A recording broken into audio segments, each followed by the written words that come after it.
فلوس.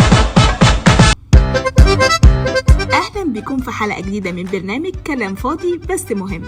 كم مرة رحت تسحب فلوس من مكنة ATM وقبل ما تسمع الصوت المعتاد تر بتعدي الفلوس، لو ما خدتش الكارت مفيش تر مفيش فلوس. اللي بيحصل ده اسمه بوكايوكي.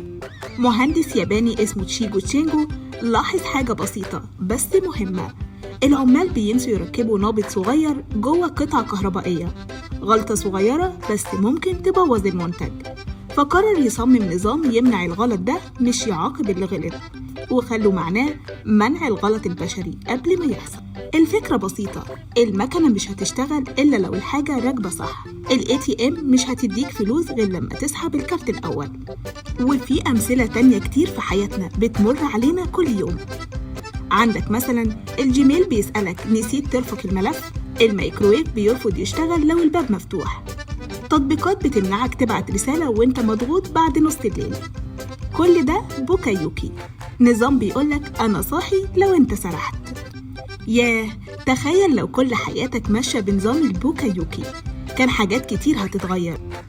كانت معاكم حبيبة جمال والكرياتيف بروديوسر محمد جلال.